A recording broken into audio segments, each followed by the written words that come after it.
अस्सलामुअलैकुम, this is Mohit Pirzada in Washington United states. यहाँ America के ईस्ट कोस्ट में जहाँ मैं हूँ, यहाँ अभी 7 मई 2026 और जुमेरात के दिन की शाम है, रात होने वाली है। लेकिन हिंदुस्तान पाकिस्तान बड़े सही में और मशरक़ वस्ती में और पर्शियन गल्फ़ में जो इस वक्त हमारा सेंटर ऑफ अटेंशन और फोकस है, और जहाँ बहुत तेज़ी से अजीब गरीब किस्म की डेवलपमेंट्स हो रही हैं जो हम तवक्को नहीं करते थे, वहाँ अब 8 मई 2026 की सुबह हो रही है GCC कंट्रीज़ और पर्शियन गल्फ़ में। मेरा आज वैसे प्लान ये था कि मैंने बहुत रिसर्च की भी थी कि हिंदुस्तान पाकिस्तान के दरमियान में जो जंग की एनिवर्सरी हुई है 7 मई और 10 मई की, उसके हवाले से एक वेल रिसर्च फ्यूचरिस्टिक डिस्कशन की जाए कि क्यों हिंदुस्तान पाकिस्तान के दरमियान दोबारा भी एक जंग हो सकती है। वो जंग बहुत ज़्यादा ख़तरनाक हो सकती है और गुज़श्ता 1 बरस के दुनिया के जो वाक़यात हैं, ख़ास करके जो मशरक़ वस्ती में हो रहा है ईरान की जंग के हवाले से, उसके नतीजे में कैसे बहुत से जो स्ट्रेटिजिक पैराडाइम्स हैं कॉन्फ्लिक्ट के हवाले से उनमें तब्दीली आ गई है, कैसे नई टेक्नोलॉजी की इंडक्शन हुई है और कैसे हिंदुस्तान पाकिस्तान के लोगों को हिंदुस्तान पाकिस्तान के मुस्तकबिल और ताल्लुकात के हवाले से सोचना चाहिए। लेकिन मैं वो वीलॉग इसलिए नहीं कर पा रहा, और मैं करूँगा उसको अगले चंद दिनों में, उसको कर इसलिए नहीं पा रहा कि गुज़श्ता चंद घंटों के अंदर आप ये कहें कि पिछले 3-3.5 घंटों में पर्शियन गल्फ़ में अमेरिका और ईरान, और लग रहा ऐसा भी रहा है कि उसमें अब इस वक्त मुत्तहिदा अरब इमारात UAE की भी इन्वॉल्वमेंट है, अजीब व गरीब किस्म की डेवलपमेंट्स हुई हैं, जिसके नतीजे में एक बार फिर एक जंग की इस सूरत हाल है जिसमें फ़ाइटिंग इनिशिएट हो गई है, जिसमें अमेरिका ने ईरान के शहरों के ऊपर, ईरान के कोस्टल, ना सिर्फ ईरान के नेवल एसेट्स पे, बल्कि ईरान के जो शहर हैं कोस्टल, जो उसके कोस्टल बेल्ट है, जो उसके साहिल हैं, उसके ऊपर भी हमले किए हैं, और तेहरान के ऊपर, मेनाब के ऊपर, बहुत से आइलैंड्स के ऊपर रिपोर्टेडली अमेरिकन अटैक्स हैं। थोड़ी सी कन्फ्यूजन ये है कि ईरान के जो आइलैंड्स हैं और ईरान का जो शहर बंदर अब्बास है, जो कैशम आइलैंड है, उसके ऊपर रिपोर्टेडली मुत्तहिदा अरब इमारात ने भी हमले किए हैं। सूरत हाल 100% जो है वो क्लियर नहीं है। मैं स्क्रीन शेयरिंग भी करूँगा और मुख्तलिफ़ किस्म के जो सोर्सेज ऑफ इंफॉर्मेशन या मुख्तलिफ ज़राए अबलाग जो है इसे कैसे देख रहे हैं वो भी मैं आपको दिखाऊँगा। किस हद तक उनमें डाइवर्जेंस और सिमिलैरिटी है, उनकी रिपोर्टिंग मिलती जुलती है, और किस हद तक उसमें हमें एक तज़ाद, एक कॉन्ट्रडिक्शन जो है वो नज़र आ रही है। मैं एक एक करके एक ओवरव्यू सबसे पहले मैं आपके सामने रख दूँ। मैंने अब तक इस पूरी सिचुएशन को जो गुज़श्ता 3-4 घंटे में डेवलप हुई है, 3.5 घंटे में, इसे न्यूयॉर्क टाइम्स से भी देखा है, वाशिंगटन पोस्ट से भी देखा है, रॉयटर्स से भी देखा है, AFP से भी देखा है, एक्सियोस से भी देखा है, जो अमेरिकन पब्लिकेशन है जिसमें बहुत ज़्यादा इसराइली इनपुट है। इसराइल का जो बड़ा अखबार हारिस है वह इसको कैसे देख रहा है, और ख़ुद ईरान का अपना जो स्टेट मीडिया, प्रेस टेलीविज़न है, वो इसे कैसे रिपोर्ट कर रहा है। जैसे कि मैंने पहले कहा कि ज़्यादातर इसमें सिमिलैरिटी है, एक ही किस्म की by and large facts report हो रहे हैं। थोड़ा थोड़ा सा इसमें फ़र्क है ईरान के, अमेरिका के, इसराइल के पर्सपेक्टिव में। लेकिन जब बहुत ज़्यादा अकाउंट्स सिमिलर का मतलब है कि बेसिक जो फैक्ट्स हैं जो वो बाय एंड लार्ज इन सबके पास एक किस्म के हैं, किसी के पास भी बहुत ज़्यादा क्लैरिटी नहीं है कि जो कुछ हुआ वो क्यों हुआ। लेकिन जब मैं ये सारा बिल्डअप करूँगा, इसको आखिर तक देखिएगा, मैं आखिर में आपको एक ट्रूथ सोशल का ट्वीट जो है अमेरिका के सदर डोनाल्ड ट्रंप का पढ़ के सुनाऊंगा, और उससे बहुत ज़्यादा आपको क्लैरिटी मिलेगी कि असल में जो कुछ हुआ वो क्यों हुआ। तो वो लास्ट एनालिटिकल पॉइंट्स होगा। उस एनालिसिस की तरफ चलने से पहले हमें पहले फैक्ट्स का एक पूरा का पूरा ढांचा जो है वो बिल्डअप करना बहुत ज़रूरी है। तो पहले इसका हम ओवरव्यू कर लेते हैं। अमेरिका की पोजीशन ये है कि हमने जो कुछ भी किया, हमने एक डिफेंसिव रिटेलिएशन की है। हमारे ऊपर ईरान ने हमला किया, ईरान की नेवल बोट्स ने हमारे ऊपर मिसाइल स्ट्राइक्स की गई, ड्रोन स्ट्राइक्स की गई। हमने मिसाइल्स का भी रास्ता रोक लिया, हमने ड्रोन्स को भी तबाह कर दिया, सबको हमने गर्क कर दिया है, बोट्स भी हमने डिस्ट्रॉय कर दी। हमारा किसी किस्म का कोई नुकसान नहीं हुआ। हमने जवाबन ईरान की नेवल बोट्स के ऊपर उसके इंटेलिजेंस के जो सेंटर्स हैं कोस्टल, और उसके जो कमांड सेंटर्स हैं, उनको हमने निशाना बनाया और उनको हमने डिस्ट्रॉय कर दिया। फैक्ट्स ट्रबलिंग है क्योंकि हमला सिर्फ कोई कोस्टल या नेवल बोट्स के ऊपर नहीं हुआ, वो ईरान का जो शहर है बहुत बड़ा बंदर अब्बास, उसके ऊपर भी हमले किए गए। मेनाब के ऊपर भी एयर स्ट्राइक्स हुई हैं, जहाँ पहले बहुत पहले जंग के शुरू में 28 फरवरी को स्कूल की जो एक स्कूल था वहाँ पे बच्चियाँ जो थीं उन्हें शहीद कर दिया गया था, तकरीबन 170 के करीब। तो उस मेनाब पे भी दोबारा हमले हुए हैं। तेहरान के ऊपर स्ट्राइक्स हुई हैं, कैशम आइलैंड के ऊपर स्ट्राइक्स हुई। क्या ये सारी अमेरिका ने की हैं? क्या इसमें मुत्तहिदा अरब अमारात का भी इनपुट है? ये भी इस वक्त एक कॉन्ट्रोवर्शियल चीज़ है, 100% क्लियर नहीं। ईरान ने की पोजीशन क्या है? वो कहते हैं कि अमेरिका ने हमला किया, हमने रिटेलिएट किया। इससे पहले अमेरिका ने एक ऑयल टैंकर था ईरान का जो स्ट्रेट ऑफ हॉर्मज़ की तरफ आ रहा था, गल्फ ऑफ ओमान की तरफ से वापस आ रहा था, एंटर करना चाहता था। उस पर अमेरिकन नेवी ने अटैक किया, कुछ हमारी बोट्स पे अटैक किया, कार्गो शिप्स पे अटैक किया, और हमें उसका रिटेलिएशन करनी पड़ी। और अच्छा, अब 100% ईरानी बात भी आधी आधी करते हैं, वो उसमें बहुत ज़्यादा क्लैरिटी नहीं होती जो कुछ वो कहते हैं। एक कंट्रोल किस्म का उनका मीडिया है। वो ये कहते हैं कि 3 शिप्स जो थे स्ट्रेट ऑफ हॉर्मज़ में, वो वहाँ पे एग्रेशन कर रहे थे, एंड अपेरेंटली उन्होंने यानी वो स्ट्रेट ऑफ हॉर्मज़ में दाखिल होने की कोशिश कर रहे थे, अमेरिकन बहरी जहाज़, डिस्ट्रॉयर्स, और हमारे नेवल एक्शन और फाइटिंग के नतीजे में वो वहाँ से उल्टे कदमों वापस चले गए हैं। ईरानियंस ने इस पॉइंट को बहुत ज़्यादा क्लियर नहीं किया। मैं इसको ज़्यादा क्लियर करूँगा as a result of the diverse inputs जो मेरे सामने हैं, और आपको बड़ी क्लियरली मैं बता सकूँगा कि असल में क्या हुआ। तेहरान में बहुत बड़ी तादाद में मुख्तलिफ जगहों पे ईरान के शहरों में और तेहरान में लोग सड़कों के ऊपर निकल आए हैं, बहुत एक्साइटेड भी हैं, झंडे उन्होंने उठाए हुए हैं, वो बहुत जोश व खरोश में, बहुत ज़्यादा गुस्से में। अब इसका जो सरप्राइजिंग फेसेट है कि डोनाल्ड ट्रंप की 6 दिन के बाद मुलाकात होनी है चीन के सदर शी जिनपिंग से। जो समिट मीटिंग जो है वो डोनाल्ड ट्रंप के लिए बहुत अहम है। मैंने पिछले वीडियो में आपको एक्सप्लेन किया था कि इंटरनेशनल ट्रेड, टेक्नोलॉजी, ताइवान और एक ओवरऑल जो सेंस ऑफ बैलेंस है दोनों के दरमियान में बहुत इंपॉर्टेंट है। चीन के लिए भी मीटिंग बहुत इंपॉर्टेंट है, अमेरिका के लिए भी मीटिंग बहुत इंपॉर्टेंट है। हम ये समझ रहे थे, हमें तासुर दिया गया कि इससे पहले डोनाल्ड ट्रंप नहीं चाहते कि मज़ीद कोई तलखियाँ बढ़ें, कोई मज़ीद टेंशन हो, इसीलिए उन्होंने जो ऑपरेशन या प्रोजेक्ट फ्रीडम जो है वो इनिशिएट किया था मंडे को, उसको उन्होंने ट्यूसडे को कॉल ऑफ कर दिया। ये और बात है कि ईरान के ज़राए अब्लाग से, मैं भी प्रेस टेलीविजन से आपको दिखाऊंगा, वहाँ कुछ और दावा किया जा रहा है। वहाँ ये कहा जा रहा है कि मंडे के दिन में स्ट्रेट ऑफ हॉर्मज़ को कंट्रोल करने की कोशिश की गई, उसके मुख्तलिफ आइलैंड्स के अंदर दाखिल होने की कोशिश की गई, एक फायर फाइट हुई जिसके नतीजे में अमेरिकन को जब नुकसान हुआ तो उसके बाद उन्होंने ये फैसला किया कि हम इससे विड्रॉ कर जाते हैं। ये मैंने सिर्फ और सिर्फ ईरानियन मीडिया में इसकी डिटेल्स देखी है, मैंने कहीं और ये डिटेल्स नहीं देखी। लेकिन एक ऐसे मौके पर जब समिट होना था और चीनी ऑलरेडी दुहाई दे रहे हैं, बहुत ज़्यादा जोर दे रहे हैं कि फाइटिंग बंद करें, स्ट्रेट ऑफ हॉर्मज़ को खोल दें, मज़ीद किस्म की रिजम्पशन नहीं होनी चाहिए, एंड इस वक्त पे ये रिजम्पशन क्यों होती है? फिर यह है कि इससे सिर्फ चंद घंटे पहले, यानी पिछले 3.5 घंटे पहले से तो ये मारधाड़ शुरू हो गई, लेकिन उससे 2-3-4 घंटे पहले आप कह लें कि ऑल टुगेदर इसी 6-7-8 घंटे के टाइम पीरियड में 3 सेपरेट ईरानियन ऑफिशियल्स ने अमेरिकन ज़राए अब्लाग को ये कन्फर्म किया, न्यूयॉर्क टाइम्स ने इसको रिपोर्ट किया कि एक 1 पेज जो मेमोरेंडम ऑफ अंडरस्टैंडिंग और डॉक्यूमेंट है उस पर ईरान और अमेरिका के दरमियान में डायरेक्ट बातचीत हो रही है, उस पर प्रोग्रेस हो रही है। अमेरिका की ये पोजीशन है, हमारी ये पोजीशन है। वो चाहते हैं कि इससे पहले कि 30 डेज़ का पीरियड शुरू हो और बातचीत मज़ीद आगे बढ़े, ईरान उनको final black and white commitment दे कि 20 साल तक कोई एनरिचमेंट नहीं करेगा, न्यूक्लियर वेपन नहीं बनाएगा, उसकी जो 3 साइट्स हैं उन्हें बंद कर दिया जाएगा, उसका जो न्यूक्लियर मटेरियल है उसे जो है अमेरिका के हवाले कर दिया जाएगा। और ये वो पॉइंट्स हैं जिसके ऊपर ईरानियंस कह रहे हैं ये स्टिकिंग पॉइंट्स हैं, इसको हमने रिजॉल्व करना है। सो जब आप उसको देखते हैं, यानी इससे 5 घंटे पहले की जो पूरी डेवलपमेंट आप देखते हैं, जो 3 अमेरिकन ईरानियन ऑफिशियल्स की रिपोर्टिंग है, तो आपको चीज़ें बड़ी हौसला अफजा लगती हैं। आपको लगता है कि एक प्रोग्रेस हो रही है। बिकॉज जाहिर है इस किस्म के डिफरेंसेस, डिस्प्यूट्स, डिसएग्रीमेंट्स तो होते ही हैं जब आप बातचीत करते हैं। उसके बाद फिर ये वाली बात हो जाती। अच्छा, इस कॉन्टेक्स्ट में ये भी देखें, बहुत ज़रूरी है कि गुज़िश्ता 24 घंटों में अमेरिका के जो एम्बेसडर है माइक वॉल्ट्स यूनाइटेड नेशन के अंदर, वहाँ पर उन्होंने बहुत ज़्यादा जोर दिया along with the GCC countries, जहाँ पे बहरीन की एक ड्राफ्ट है जिसको अमेरिका लेकर चल रहा है। इस ड्राफ्ट को सपोर्ट हासिल है, रेजोल्यूशन का जो ड्राफ्ट है इसे सपोर्ट हासिल है सऊदी अरब की, मुत्तहिदा अरब अमारात की, कुवैत की और कतर की। ओमान की सपोर्ट इसे हासिल नहीं है, इसे और तुर्की की सपोर्ट हासिल नहीं है, इसे इजिप्ट की सपोर्ट हासिल नहीं है, जहन में रखिए, इसे पाकिस्तान की सपोर्ट हासिल नहीं है। ये पॉइंट्स भी बहुत इंपॉर्टेंट हैं जहन में रखने।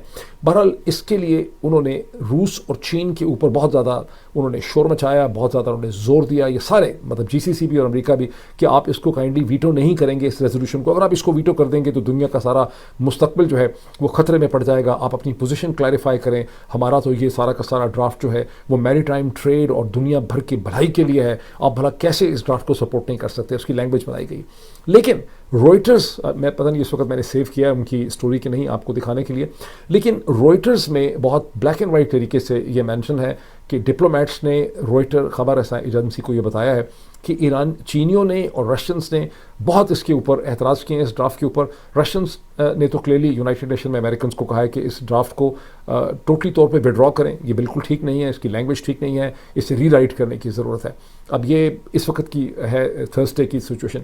चाइनीज़ ने ये कहा है कि इसको रीड्राफ्ट करना पड़ेगा बिकॉज इसके अंदर जो आपने चैप्टर 7 जिसमें authorisation force ultimately United Nation Security Council देती है, ये चैप्टर 7 के तहत की रेजोल्यूशन जो है वो नहीं हो सकती। यानी दोनों जो चीनी हैं और रूसी हैं उन्हें याद है कि किस तरह से चैप्टर 7 के थ्रू लिबिया की एयरफोर्स के खिलाफ या लिबिया के मोअम्मर कज़ाफ़ी के खिलाफ एक रेजोल्यूशन हासिल कर लिया गया था 2011-12 में, और उसके बाद लिबिया की एयरफोर्स को अमेरिका ने और यूरोप ने पूरी की पूरी मिलिट्री को मार मार के उसका बेसिकली थोड़ा घुसियारा निकाल दिया, कहेंगे मतलब उसका पूरा उसको तबाह कर दिया था, जिसके नतीजे में लिबिया के अंदर जो इंसर्जेंसी थी वो आगे बढ़ी और आपने देखा कि लिबिया की हुकूमत जो है वो फॉल कर गई। तो रशियंस एंड चाइनीज़ जो हैं वो इस रेजोल्यूशन को सपोर्ट करते नज़र नहीं आ रहे। ख़तरा यह है कि वो इसको वीटो कर देंगे।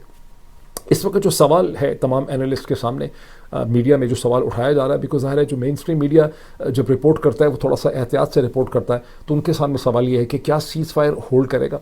इसराइल का जो बड़ा अखबार हारिस है उसमें एक हेडलाइन लगी हुई है जो मैं भी आपको दिखाता हूँ। वो ये कहता है कि डोनाल्ड ट्रंप ने कहा है कि सीज़ फायर होल्ड करेगा और सीज़ फायर होल्ड कर रहा है। डोनाल्ड ट्रंप ने कहाँ कहा, मैंने ट्रूथ सोशल को चेक किया है, वहाँ नहीं मिला, मुझे ट्विटर पर नहीं मिला, ये उन्होंने स्टेटमेंट कहाँ दी है ये क्लियर नहीं है। तमाम जो इंडिपेंडेंट एनालिस्ट हैं जैसे शिकागो यूनिवर्सिटी के इंतहाई रेस्पेक्टेड प्रोफेसर रॉबर्ट पेप हैं, उन्होंने इस पर रिपीटेड ट्वीट्स किए हैं पिछले 2-3 घंटे में। वो पहले से कह रहे थे, 1-2 दिन पहले से कह रहे थे कि उनको नहीं लगता कि ये सीज़ फायर होल्ड करेगा। उनको लगता है कि जिस तरह से चीज़ें हुई हैं और जिस तरह से सेक्रेटरी स्टेट मार्को रूबियो ने एक नया पैराडाइम डेवलप किया है मंगल के दिन में, उनको लगता था कि यहाँ एस्केलेशन होगी और ये एस्केलेशन का एक स्टेज जो है उसे अमेरिका जो है वो सेट कर रहा है। तो ये एक ओवरव्यू मैंने आपके सामने रख दिया। अब मैं आपको दोबारा कुछ इसकी रिलेटेड स्क्रीनशॉट्स दिखाता हूँ जो हेडलाइंस हैं, और फिर साथ साथ कमेंट करता हूँ ताकि हम ज़्यादा इसको गहरे तरीके से, डीपर तरीके से इस चीज़ को समझ सकें कि जो डेवलपमेंट हमारे सामने हो रही है ये है क्या। सबसे पहले मैं आपको दिखाता हूँ, ये हेडलाइन है न्यूयॉर्क टाइम्स की, Iran war live updates, US and Iran exchange fire amid declared truce. इसमें बाय एंड लार्ज वही चीज़ें हैं जो मैं आपको बता चुका हूँ और ये इसकी सारी डिटेल्स हैं। मैं डिटेल्स इसलिए आपको दिखा रहा हूँ ताकि आप इसकी हेडलाइंस को थोड़ा सा देख सकें। United States and Iran trade strike sustention the strait of Hormuz spike. इसमें सब कुछ वही है जो मैं आपको बता चुका हूँ, इसमें कोई और बात नहीं। फिर ये नीचे स्टेटमेंट है इब्राहिम जुल्कहारी की जो कहते हैं एक सोशल मीडिया पोस्ट में कि यूनाइटेड स्टेट्स ने सीज़ फायर को वायलेट किया है। अमेरिकन कह रहे हैं हमने तो वायलेट किया ही नहीं है। अमेरिकन की सीज़ फायर की डेफिनेशन जो है वो फ़नी से फ़नी होती चली जा रही है।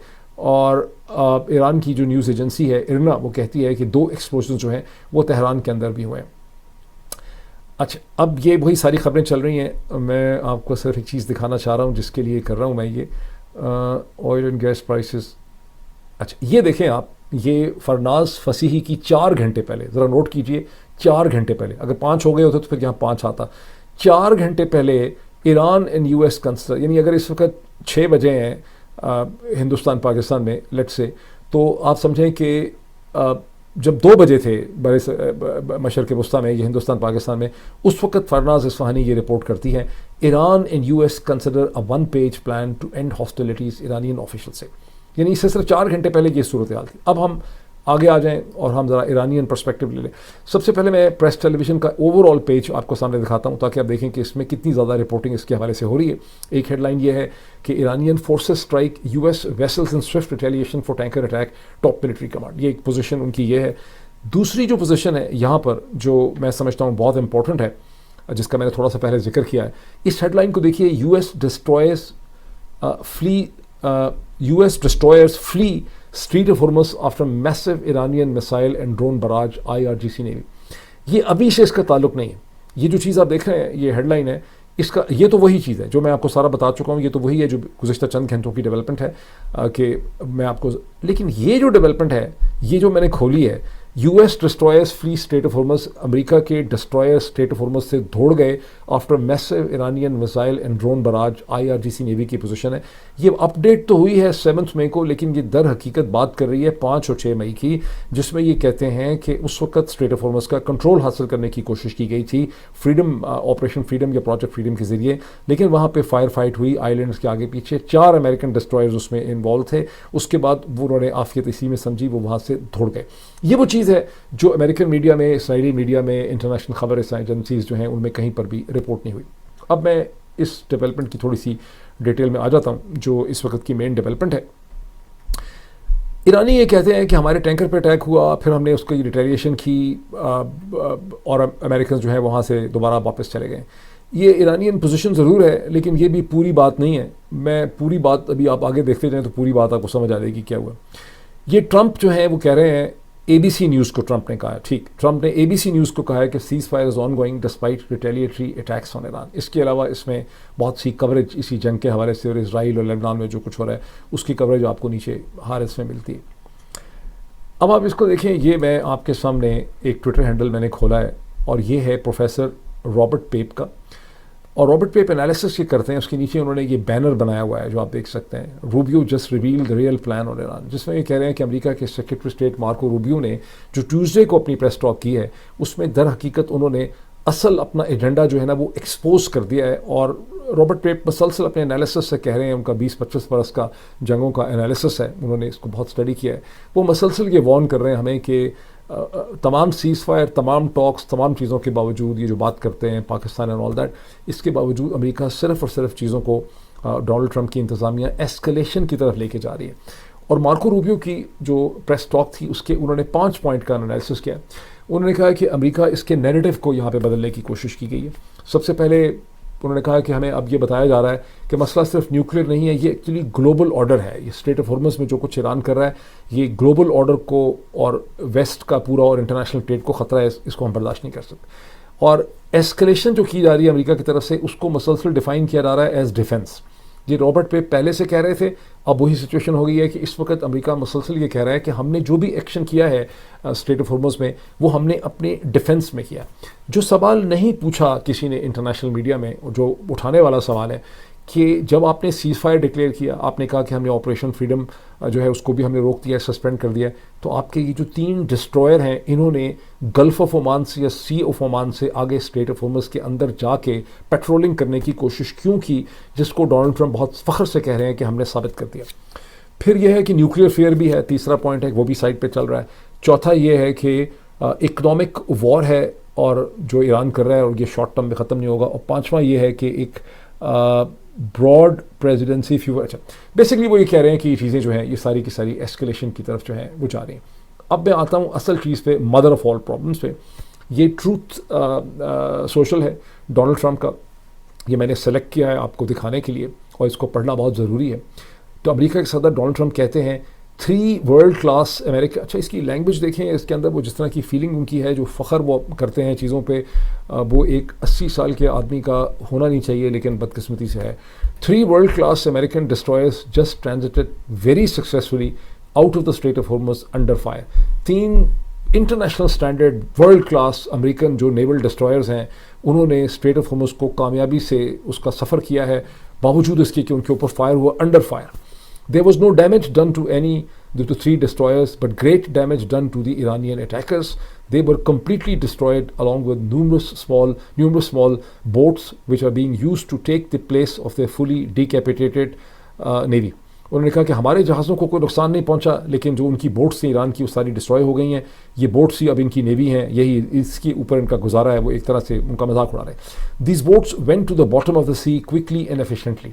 अब ज़रा लैंग्वेज देखें कि ये बोट्स जो हैं वो बॉटम ऑफ द सी, समंदर की तह में चली गई हैं, बहुत तेज़ी से और बहुत ही एफिशिएंट तरीके से हमने इनको डिस्ट्रॉय कर दिया। Missiles were shot at our destroyers and were easily knock down. हमारे डिस्ट्रॉयर्स के ऊपर मिसाइल्स और फिर हमने उनको तबाह कर दिया missiles. Likewise drones came and were incinerated while in the air. They dropped ever so beautifully down to the ocean, very much like a butterfly dropping to its grave. उनकी ड्रोन्स इस तरह से नीचे समुंदर में गिरी तबाह होकर कि जिस तरह से तितलियाँ जो हैं वो मरने के बाद अपनी ग्रेव्स की तरफ जाती हैं, अपनी कब्र की तरफ जाती हैं। और normal country would have allowed, अब आ गई ये line, a normal country would have allowed these destroyers to pass, but Iran is not a normal country. वो कह रहे हैं कि अगर ईरान एक नॉर्मल कंट्री होता, शरीफ मुल्क होता, तो हमारे डिस्ट्रॉयर्स को स्ट्रेट ऑफ हॉर्मुज़ से गुजरने देता, लेकिन ये नॉर्मल कंट्री नहीं है। They are led by lunatics, ये पागल इन्हें चला रहे हैं। And if they had the chance to use a nuclear weapon they would do it without question. but they will never have that opportunity, and just like we knocked them out again today, we'll knock them out a lot harder. और फिर वो कहते हैं and in the future they don't get the deal signed, basically वो कह रहे हैं ये नज़र नहीं आ रहा है। मैं यहाँ स्टॉप शेयरिंग करता हूँ और ये आप समझें कि हमारा एनालिसिस जो है, डोनाल्ड ट्रंप ने मुझ पे, आप पे, हम सब के ऊपर, दुनिया पे बड़ी मेहरबानी की कि उन्होंने ट्रूथ सोशल पे अपना ये ट्वीट कर दिया है, बिकॉज इससे अब हमें सारी सूरत हाल को समझने में मदद मिलती है, जिसका बिल्डअप मैंने बहुत पेनफुली बहुत सी हेडलाइंस के ज़रिए दिखाया। आप कोई बात नहीं कर रहा न्यूयॉर्क टाइम्स में, कोई बात नहीं कर रहा इस चीज़ की एक्सेस में, कोई बात नहीं कर रहा हारिस की, ना ईरानी ठीक तरह से इसको एक्सप्लेन कर रहे हैं कि यहाँ हुआ क्या है। बुनियादी तौर पे यहाँ पर डोनाल्ड ट्रंप चीन जाने से पहले स्ट्रेट ऑफ हॉर्मस को ताकत के ज़ोर से खोलना चाहते हैं।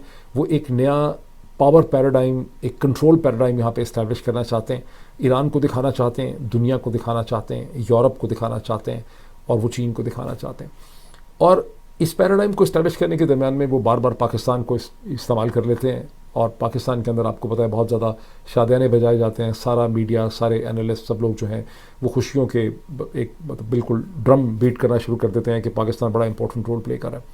पाकिस्तान का अब तक अगर आप देखें, मेरा ख्याल है अब अपने दिमाग के सेल्स की सिर्फ इंसल्ट हम करेंगे अगर हम ये समझें कि पाकिस्तान डोनाल्ड ट्रंप को कोई समझा सकता है या इनपुट दे सकता है या उनके एक्शंस को रिस्ट्रेन कर सकता है, या वो कोई सीरियस मेडिएटर है या कोई वो नेगोशिएटर है। पाकिस्तान को सिर्फ एक पूशल के तौर पे डोनाल्ड ट्रंप जो हैं वो शहबाज शरीफ को, फील्ड मार्शल को बार बार इस्तेमाल करते हैं। जब उनकी एक जंगी हिकमत अमली फंस जाती है, उसके फौरी रिजल्ट्स उनको नहीं मिलते, जैसा कि उनके ऑपरेशन फ्रीडम, अब ईरानी हमें साइड से अंदाज़ा हो रहा है, और वो पहले भी हमें अंदाज़ा हो गया था क्योंकि कोई जहाज़ गुजरने को तैयार ही नहीं थे। ईरानियों ने इफेक्टिवली एक्शन इस तरह के किए कि कोई भी जहाज़ जो ऊपर 850 फंसे हैं in the north of the strait of Hormuz, वो उसको ट्रिवर्स करने के लिए गुजरने को तैयार नहीं थे। तो डोनाल्ड ट्रंप फौरी तौर पे पाकिस्तान की मदद ले लेते हैं। वो कहते हैं कि पाकिस्तान और कुछ मुल्कों ने मुझे कहा है, लेकिन किसी भी स्टेप एंड स्टेज में डोनाल्ड ट्रंप की जो डिज़ायर होती है कंट्रोल पैराडाइम एस्टैब्लिश करने की और ताकत दिखाने की और चीज़ों को एस्केलेट करने की, वो ख़त्म नहीं होती। वो नित नए बहानों से और एक्सक्यूज़ से एस्केलेट करना चाहते हैं। फॉर इंस्टेंस, ये 3 अमेरिकन डिस्ट्रॉयर्स, जिनके नाम अभी मुझे याद नहीं है, ये 3 अमेरिकन डिस्ट्रॉयर्स का इस वक्त जबकि उन्होंने अपने ऑपरेशन को सस्पेंड किया हुआ था और नेवल ब्लॉकेड उनका नीचे अरेबियन सी में था, इन 3 अमेरिकन डिस्ट्रॉयर्स का स्ट्रेट ऑफ हॉर्मस में दाखिल होने का मकसद क्या है? इसका मकसद सिर्फ और सिर्फ था पावर प्रोजेक्शन। यहाँ पर एक पैराडाइम को, एक थ्योरी को टेस्ट किया गया, और अपेरेंटली डोनाल्ड ट्रंप के ट्वीट से आपको ये पता चलता है कि वो कहते हैं कि हमने अपने इस नई थ्योरी को, ये जो हमारा नया अरेंजमेंट है, इसको हमने सक्सेसफुली टेस्ट किया है और हम इसमें कामयाब हो गए।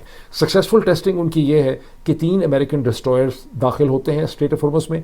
ईरानी ड्रोन्स, ईरानी मिसाइल, ईरानी नेवल बोट्स उन पर हमला करती हैं। नेवल बोट्स को हमने समंदर की तह में पहुँचा दिया, मिसाइल्स हमारा नुकसान ना कर सके, ड्रोन्स को हमने तबाह कर दिया, और इन रिटेलिएशन हमने बंदर अब्बास में ईरानियन जो इंटेलिजेंस नोड्स हैं, जो सर्वेलेंस कैपेबिलिटी है, मिसाइल बैटरीज हैं, जब उन्होंने इस्तेमाल की तो अमेरिकन ने उनको ट्रैक कर लिया, उनको उनकी जगह पता चल गई, उन्होंने वहाँ पर उनके ऊपर हमला किया, उसको उन्होंने डिस्ट्रॉय कर दिया, और एट द सेम टाइम उन्होंने तेहरान के ऊपर बॉम्बिंग की, मेनाब पे बॉम्बिंग की, आइलैंड्स पे बॉम्बिंग। ये जो बॉम्बिंग है ये थोड़ी सी कंफ्यूजिंग इसलिए कि इसराइली अखबार जो है हारेट्स, उसमें एक हेडलाइन मैं भी आपको दिखा नहीं सका, उसमें एक हेडलाइन ये लगी हुई है कि रिपोर्ट्स ये हैं कि जो बॉम्बिंग कैशम आइलैंड पे हुई है, बंदर अब्बास पे हुई है, ये यूएई ने की है। अब कैसे किए? उन्होंने एरियल, उन्होंने अपने प्लेटफॉर्म्स यूज़ किए हैं, उन्होंने ड्रोन्स यूज़ किए हैं, उन्होंने मिसाइल्स यूज़ किए हैं, लेकिन वो कहते हैं, इजरायली ये कहते हैं कि ये मुत्तहिदा अरब अमारात ने किए। ईरानी किसी सोर्स, अच्छा उन्होंने ईरानी सोर्सेज को कोट किया है कि ईरानी सोर्सेज ये कहते हैं कि ये मुत्तहिदा अरब अमारात ने किया है। तहम मुझे प्रेस टीवी के ऊपर जो भी मैंने सारा देखा है, वहाँ मुझे कोई ईरानियंस की साइड से ऐसा क्लेम नहीं मिला कि ये मुत्तहिदा अरब अमारात ने किया है। लेकिन मुझे लग रहा है कि इसराइली गलत नहीं कहते, बिकॉज मुत्तहिदा अरब अमारात का बहुत ही एग्रेसिव पोस्चर है इस स्टेज पे, अगर आप गुज़श्ता 10-15-20 दिन से देखें। सो यहाँ पर अब क्वेश्चन ये है कि ये यहीं कहानी रुक जाएगी, ये कहानी आगे बढ़ेगी। डोनाल्ड ट्रंप ये साबित करके दिखा रहे हैं ईरानियंस को कि मैंने तैयारी पूरी की भी है, मैं चाहूँ तो मेरे डिस्ट्रॉयर्स इसको क्रॉस कर सकते हैं बार बार, और वो बाकी सारी शिप्स को भी दिखाना चाहते हैं, नेवी जो कमर्शियल शिपिंग है, कि अगर आप क्रॉस करेंगे तो हम आपका डिफेंस कर सकते हैं। वो पैराडाइम वैसे पहले फेल हो गया। मैंने पिछले वीलॉग में आपको बताया था कि एक फ्रेंच जो कंपनी का जहाज़ था जिसका नाम सैन एंटोनियो था, और कंपनी का नाम प्रॉब्ली CSM CGM या समथिंग लाइक था, उसने ये कहा कि हमने अमेरिकन के साथ कोऑर्डिनेट करके स्ट्रेट ऑफ हॉर्मस को क्रॉस करने की कोशिश की थी on the side of the Oman, लेकिन वो एफर्ट हमारी जो है वो नाकाम हो गई और 8 लोग उनके ज़ख्मी हो गए और ट्रस्ट बिल्डअप जो है वो नहीं हो सका। लेकिन अब डोनाल्ड ट्रंप दोबारा एक मस्कुलर एक्शन से इस चीज़ को यहाँ पे साबित करना चाहते हैं। तो ये उनकी एक स्ट्रेटजी है जो उनके ट्रूथ सोशल के ट्वीट से बिल्कुल क्लियर होकर हमारे सामने आ जाती है। अब ये चीज़ यहीं रुकेगी, ये चीज़ आगे बढ़ जाएगी, ये कुछ कहा नहीं जा सकता स्टेज के ऊपर, इसके ऊपर, लेकिन चीज़ें ख़तरनाक ही लग रही हैं। और अब इसमें देखना ये होगा, 2-3 चीज़ों को देखना बहुत ज़रूरी है। एक तो ये देखना ज़रूरी है कि यूनाइटेड नेशन सिक्योरिटी काउंसिल में अगले 48 घंटों के अंदर या अगर मंडे तक जो रेजोल्यूशन है अमेरिका का, जो स्ट्रेट ऑफ हॉर्मुज़ में बुनियादी तौर पे ताकत के इस्तेमाल का एक स्लिपरी पाथ एस्टैब्लिश करने की कोशिश की जा रही है और जिसको जीसीसी कंट्रीज़ की सपोर्ट हासिल है, क्या उसे रूस और चीन वीटो करते हैं या उसकी लैंग्वेज को बिल्कुल वाटर डाउन किया जाता है? ये एक बहुत इंपॉर्टेंट चीज़ होगी देखने के लिए और समझने के लिए। सीज़ फायर एक जोक है, उसकी तमाम बिल्कुल उसको जोक के तौर पर इस्तेमाल किया जा रहा है। उसकी कोई स्टेज के ऊपर डोनाल्ड ट्रंप जो चाहते हैं वो करते हैं और वो एक कंट्रोल पैराडाइम इस्टेब्लिश करना चाह रहे हैं। और जहां हम इसमें थोड़ा सा, मैंने कहा है कि पाकिस्तान जो है उसका रोल जो है वो कोई नेगोशिएटर या मीडिएटर का नहीं है, बुनियादी तौर पे डोनाल्ड ट्रंप उनको इस्तेमाल कर रहे हैं। वहाँ in defence of Pakistani authorities ये कहना ज़रूरी है कि डोनाल्ड ट्रंप चीन और रूस की भी परवाह नहीं कर रहे हैं, बिकॉज चीन भी तो उनको बार बार कह रहा है कि हॉस्टिलिटीज़ को ख़त्म करें, मैरीटाइम ट्रेड को निकलने दें और यहाँ पे कोई वॉर रिजम्पशन नहीं होनी चाहिए। लेकिन डोनाल्ड ट्रंप वहाँ पर भी अपने चांसेस जो हैं वो मसलसल ले रहे हैं, बावजूद इसके कि 6 दिन के बाद उनकी समिट मीटिंग होनी है चीन के प्रेसिडेंट शी जिनपिंग के साथ, और वो उनके लिए बड़ी इंपॉर्टेंट है फॉर ऑल प्रैक्टिकल पर्पज़। लेकिन उसके बावजूद उनका हाथ रुक नहीं रहा। यहाँ पर हमें डोनाल्ड ट्रंप का एक अपना स्पेसिफिक यूनिक जो उनकी स्टेट ऑफ माइंड है और जिस तरह से उनका माइंड काम करता है और जिस तरह से उन्होंने सारी ज़िंदगी बिजनेस डीलिंग्स की हैं, वो हमें यहाँ पे पता चलती है। कोई भी और अमेरिकन प्रेसिडेंट होता तो ये सूरत हाल इस किस्म की इस स्टेज के ऊपर ना होती। बहरहाल अभी इतना ही, फिर आपसे बहुत जल्दी मुलाकात होगी क्योंकि सिचुएशन डेवलप कर रही है, तो मैं इस पर दोबारा कमेंट करूँगा। Thank you so much.